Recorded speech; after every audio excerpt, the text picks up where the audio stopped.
Суд по уголовным делам Мирабадского района Ташкента 25 июля начал рассмотрение уголовного дела в отношении блогера Абдукадира Муминова, сообщила пресс-служба Верховного суда Узбекистана. Блогер, автор YouTube-канала Козгу и руководитель компании Ойнага Каранг Абдукадир Муминов обвиняется по пунктам А, Б, части 2 статьи 141.1 «Нарушение неприкосновенности частной жизни, повлекшее тяжкие последствия, совершенное из корыстных побуждений».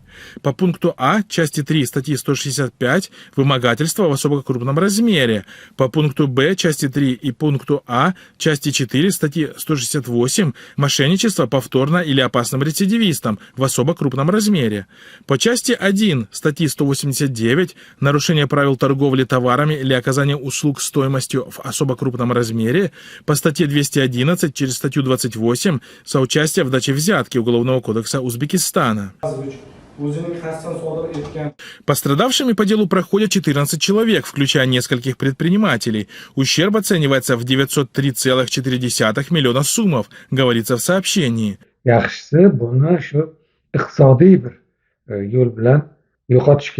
Власти заявили, что суд будет открытым, но в зал суда в итоге никого, кроме членов семьи подсудимого, не допустили под предлогом малого размера здания. Журналисты и гражданские активисты так и остались у здания суда.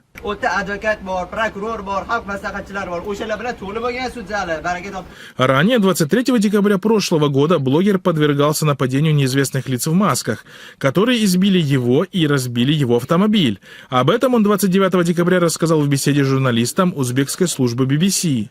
Блогер связал нападение с выступлениями с критикой в адрес президента Мирзиёева и его зятьев. Aynan Mirziyoyev prezident bo'lgandagi qancha zavodlarda aksiyalari o'tib ketgan.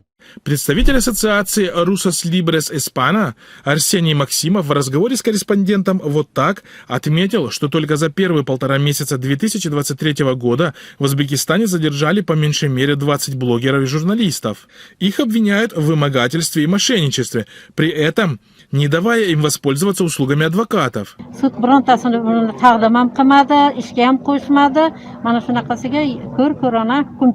Стоит отметить, что в последнее время авторитарные режимы в странах Центральной Азии все больше практикуют фабрикацию в отношении оппозиционных журналистов и блогеров уголовных дел по общекриминальным статьям, мошенничество, дача взятки и тому подобное. Это делается для того, чтобы скрыть от общественности политический мотив преследований. Так, например, в январе узбекские власти задержали директора новостного портала Human Uz Хуршида Далиева и главного редактора Муслима Мирзаджонова по подозрению в вымогательстве.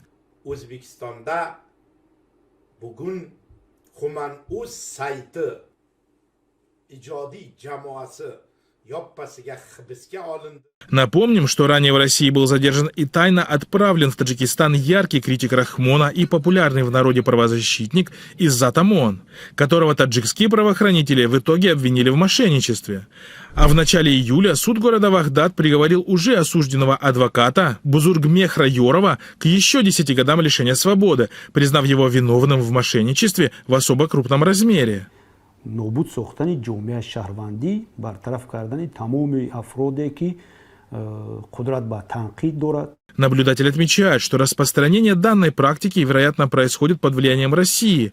Российские власти уже давно освоили фабрикацию уголовных дел в отношении оппозиционеров. Каким было, например, нашумевшее дело Кировлеса в отношении обвиненного тогда в хищении политика Алексея Навального.